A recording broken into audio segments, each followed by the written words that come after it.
watching the award-winning GHS-TV, a nationally recognized student television station.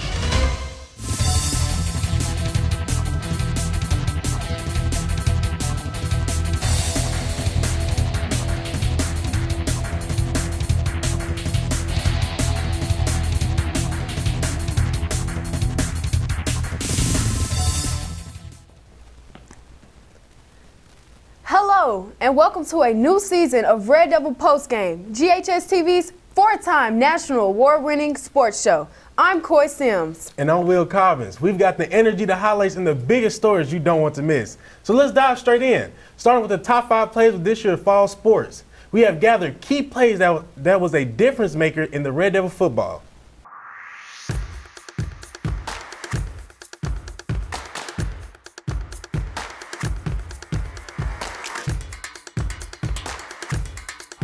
He draws back the quarterback. He looks deep. He throws. Oh, he throws it deep.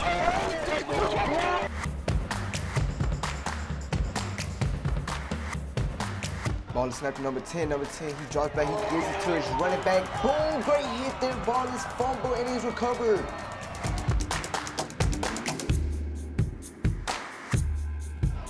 Ball is snapped, handed off to number 9. Number 9 pitches back to 15, pitches it back to Shelton. Shelton looks deep and he throws up home. Straight to Trayvon McGorry, and Trayvon runs. He goes past the 5, he goes in for a touchdown, Germantown.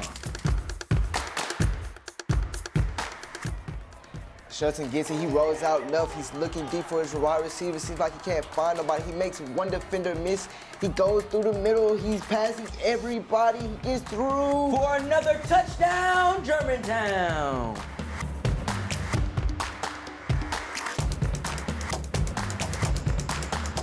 Kick now, and it drops right about at the end zone. Johnson, he gets it, and he finds the outside. He's following his blockers, and he's striding down. Yard.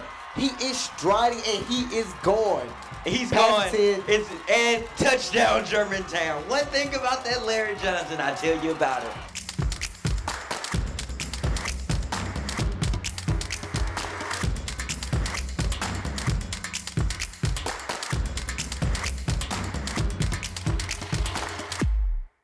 The Red Devil football team is off to a great start. Led by head coach Coach Robinson, the Devils are 6-0 in the season and tied with Southwind for first place in the district. Part of that success was on full display at the homecoming game as fans packed the stands to see the Devils versus Memphis Central Warriors. Here is our Red Zone episode where Coach Gene talks to Darian Branch and Will Cobbins about the Devils' recent victory.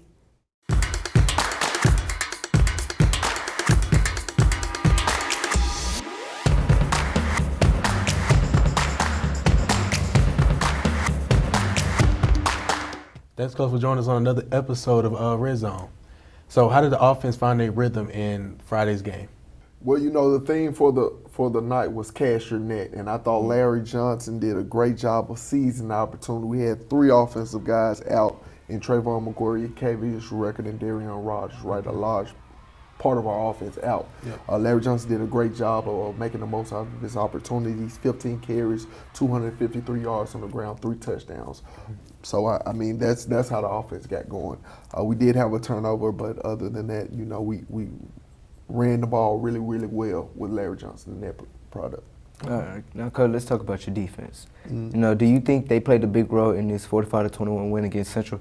Well, for sure, they played a big role, but not big enough. You know what I mean? So we again, I'm on the show again talking about eyes alignment assignment. I did think we improved in certain areas.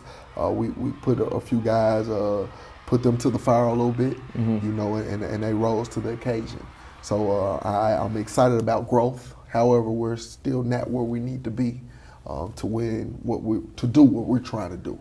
You know, so man, just week in, week out, we need to improve. And like I said, I saw improvement, but we got to get better. We got to get better fast. Coach, let's talk about the special teams. What was their impact on the game last Friday? Well, man, just the amount of T20s, you know, like I talk on the show all the time about the tackles inside the 20, making the offense have to go a long distance, you know, and that helps the defense, right? But the amount of T20s, man, was really amazing. When you saw the excitement, Callie Reed, man, come down and just had 2, man, just pow! Yeah. 2 pow plays, you know, and that's exciting. And then obviously you get a 99-yard return by Larry Johnson for 6, you know, to kind of open the game wide open. So special teams played a big part. I thought we did really, really well on special teams. So that's a plus. All right, now going into the next game against DeSoto Central, you know, that's a very big game. They picked y'all as y'all homecoming, as they homecoming. Uh-oh, I didn't know that. Yeah. Why would they do that? Hey. Well, you know, obviously, anytime you go and play a good team, Mississippi team, they're going to be well coached. You know, they got 2 good players. Well, they got quite a few good players. They are really, really fast in track. But just the players that come to mind, K. Rogers, their running back, and then their quarterback is committed to Auburn. You know, so we have to bottle them up. But those guys are really, really talented. They're well coached. So we're expecting a great environment, you know, like always on Friday, both communities coming out. So student section, make sure you be there, wear red. Let's go, baby. Thank you, Coach, for joining another episode of Red Zone. Man, thank y'all for having me. I love this, baby. G-Town, one time. The next Red Devil football game is on the road in South Haven, Mississippi. The face-off against the DeSoto Central Jaguars. Kickoff starts at 7. Be there and support your team on the road and wear red. The Lady Red Devil faced off against many opponents this season. One thing that stands out, this year's new leadership under head coach and GHS alumna Aaliyah Causey. Our sports reporter Paula Briceño has an up-close look at their latest volleyball match. The Germantown Red Devils have lost tonight's match against Montfort Cougars. The Cougars were the first to win 3-1 sets. Joining me tonight is Coach Tom Moore and player JC to talk about the match. Thank you for joining me tonight. Thank you for having us. Thank you. Coach, let's start with you. How are you feeling after tonight's unfortunate loss? After tonight's game, I feel that we still have a lot of work to do, and it's very important that our girls stay positive and stay encouraging towards each other and to keep that confidence, because it's always a better day for another game. So, JC, talk to me about your offense and defense. What does your team do really well? Okay, so our team does really well at communicating when we're up, but sometimes it can get off when we don't communicate or listen to each other. So being in the right spots and listening to other players on the court helps us on defense. Coach, what adjustment did you make to turn the match around? Was definitely trying some new things, definitely allowing the girls to play different positions on the court, and also, once again, just learning how to trust each other and knowing when to show up on the court. If your number is called, just be ready to play, and that's it. JC, how would you adjust next time for your next match, and what would you improve on? Okay, our focus would be to communicate more and trust each other on the court and to finish when we're playing. Coach, what can we look forward for the next volleyball match? Look forward to louder, bigger spirit for our Lady Red Devils. Look forward to just a lot more light and a lot more laughter on the court, because one thing that I would love to emphasize is that we love to have fun, and as long as we're having fun, we're going to be a strong team moving forward, and you'll definitely be seeing that for these next couple of matches. Thank you so much for talking to me tonight. Have a good rest of the season. Reporting for Red Devil Postgame, I'm Paula Briceño. Back to you in the studio.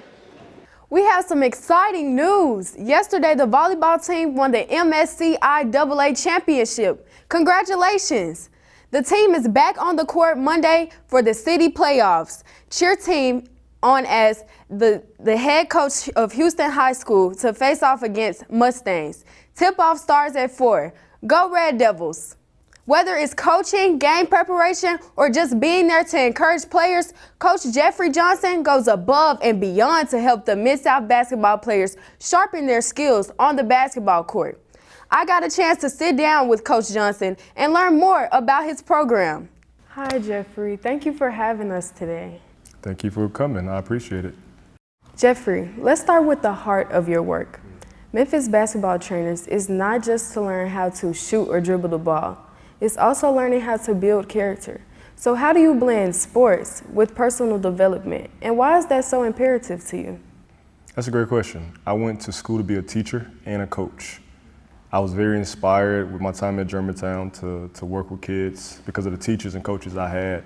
And I wanted to duplicate that. So when I graduated, I wanted to use basketball as a tool to mentor, to share life skills, talk about God, teach skill development, give kids opportunities, and just enjoy playing the sport that I love. You said your journey started when you realized there was a big gap between athletes in training and them not having enough life skills. So what experience made you feel like, hey, I need to make a program that is so different from any other? There are a lot of kids that struggle with mental development, physical development, having mentors and peers that are positive in their lives. And I realized that if I combine something that Memphis loves, particularly sports, being a basketball city, more kids are inclined to receive those teachings and lessons. So I can teach them about self-control and discipline using basketball training. I could teach them about overcoming adversity and persevering through trials using basketball training. So when I figured out the combination of the two, it became almost missional for me to build up young people in that way. And I know starting something like this is not easy at all. So you have to tell me, what are some big challenges that you faced while building your first training facility here in Memphis? And how did you overcome them? One of the biggest challenges is finances. You have to prove that you can make enough revenue to sustain a facility. So I tapped into the community. I had so many family members, friends, clients that believed in the vision, and we all came together to build and to, in essence, fund this operation. And that was one of the biggest hurdles. But the second biggest hurdle was having people to help you run the race. So having competent, qualified people that believe in safety for children, that believe in teaching, that believe in life lessons, and having people trust their children with us. Once you get over that trust factor and you see that we are a safe place for kids, it's easier for us to work with kids that way. So that seems very impressive, which leads me to my next question. You said you had your family, your mentors, and your faith to help you guide you through the way while leading such a big project. So how do you say that they helped you keep you grounded through this process? It's everything about who I am. My faith is not an add-on or an accessory. It's the culmination of who Jeff is. And if you want to experience this type of training, you're going to experience all of who I am. So we have scripture on the wall. We pray for our kids, and we always ask for permission. Like, we don't preach and try to convert kids, but we let them know up front that this is built on principles from the Bible. But we also accept every child, regardless of race, ethnicity, socioeconomic status, belief, or creed. All children are welcome because we believe all children deserve this experience. So I see that you have a very organized and great place in here. So moving forward, where do you see Memphis basketball trainers in the next 5 to 10 years? Do you plan to stay in the Mid-South area, or do you want to expand outside of the metro? Hopefully I can expand. There are areas right outside of Memphis that need this type of experience. Though I'm flattered, I don't believe children should have to drive 2.5 hours just to experience this type of training. Train for an hour and then return home on that trip.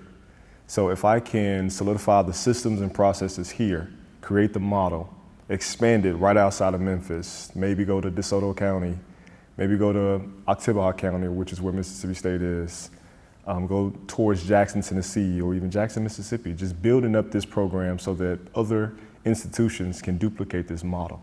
And more children will be served that way. So how do we reach you? What are the resources that we can get? Any social media ways to reach you? Absolutely. You can go to trainmemphis.com. That's our website. You can look at all of our programming there. We're also on social media on YouTube, TikTok, Instagram, and Facebook at Memphis Basketball Trainers. You can follow all of our information there. Thank you again so much, Jeffrey, for joining us today. And best of luck as you continue to train not just the next generation of athletes, but the next generation of leaders. I appreciate you all coming. Thank you for having me, and go Red Devils. There are many organizations in Memphis that offer basketball training. There are some organizations that offer athletic recovery and mobility training. And then there are some that offer strength and conditioning training. There are a few that offer multiple of those, but we will be the only company in town to offer all three. On September 27th, Germantown hosted its first alumni game. Former coaches and players were back on the court to relive the glory days and show they still got game. It was an exciting night all about reconnecting, celebrating school traditions, and creating new memories with old teammates.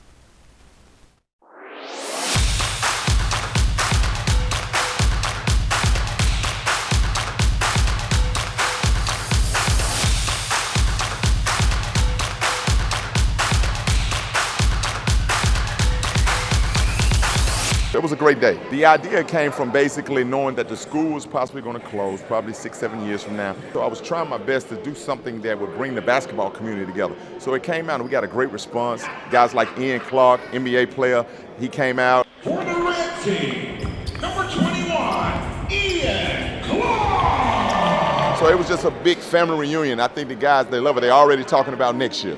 It feels really good, seeing old faces. Brings back a lot of memories coming back through the back locker room. But yeah, it's great. It's a good time. I'm glad I was a part of this. Well, it feels good, especially to reunite with the guys. It's been a long time since we've seen each other, so it was a great show to come out and just reunite and see how everybody's been doing. It feels good to be back here and to give back to the high school during this time. The game was better than I thought. You know, obviously when guys hadn't played competitive for a long time, you don't know how well they are. But they were in shape. They were making shots. I mean, they really were playing, and they took it competitively, and I think that was good. You know, we came out, and some guys took it a little more seriously than others, but I think all in all, we came out here and had fun and get up and down and sweat and joke and laugh with each other. The game came down pretty close, went to overtime. We actually won. Well, the younger guys, hopefully they can see the older guys giving back. You got professional players, you got doctors that came back, you got business people came back, you got people that didn't even stay in the city came back. So they came back to lend their time and their energy to help this program. So today's game for me is unity. So, you know, as we know, the Germantown history is rich in culture, so just being able to come back out and support the team as well as the school. And it's very important because we have such great memories here. From playing volleyball here, we won state in 04 and 06. So to come back and to play basketball is a very, very good thing to help out with the school. You know, I wouldn't change my 4 years here for anything, and I want to make sure that, you know, I'll be able to give back as any way that I can. Being able to donate and support. Well, first of all, we want the legacy to be here because everybody keeps saying Germantown Red Devil forever. So we want the legacy to hang around as long as they're living. Even if the school is gone, we want the memory to be here. And we just want to give back, and we want to bridge the gap, the old to the new. The new guys mean the old guys. Like I said, we had some guys here that played in the 1960s, and now they're here with guys who are playing in 2025. So we just want this to be a big reunion to help the program and the school. It has been an exciting season for our girls soccer team. With their recent win against Memphis Central, the Devils are now 5-3 in the season. Our sports reporter and girls team captain, Caitlin Jeffries, has an inside look at one matchup, GHS versus Douglas. The Germantown Lady Red Devils with a 2-2 record aim to exceed the playing field in tonight's match against the Craigmont Lady Chiefs. Here with me to talk about tonight's game is Coach Hirschberger and midfielder Shacid Milicio. Thank you for joining me tonight. I will say this team is looking better than the previous season. As a coach, how did you get that to happen? I think we got a lot of young new players that are eager to play, and some of them are less experienced, but I think it's a good competition, so it's a little bit more even competition, and so we get to, you know, put more people in and have more people play. Shacid, you were the goalie at first. Why make the change to midfield? I like making the change to give others the opportunity to play in goal because since this is my senior year, obviously, as the starting goalkeeper, I always want to have someone prepared. Coach, with the new season, what changes have you made to always come out on top? I think playing all the players. So we've got people rotating in a lot so people won't get tired, and there's a lot of team chemistry. Shacid, now that you're a midfielder, how do you say it has helped you get those goals tonight? I would say club has definitely helped me a lot, develop more skill, physical training, you know, keep me on my feet, and obviously for my coaches, they have helped me stay disciplined. Thank you for speaking with me, and good luck with the rest of the season. Thank you. Thank you. Reporting for Red Devil Postgame, I'm Caitlin Jeffries. And that's a wrap for this Red Devil Postgame. A huge shout out to all the coaches and players who appeared on today's show. Want some behind the scenes action? Make sure to follow us on Instagram at GHS-TV for all the extras. From everyone here at GHS-TV, thanks for kicking off the first episode of the year with us. I'm Coy Sims. And I'm Will Cobbins. Catch you next time, and as always, Go Red Devils.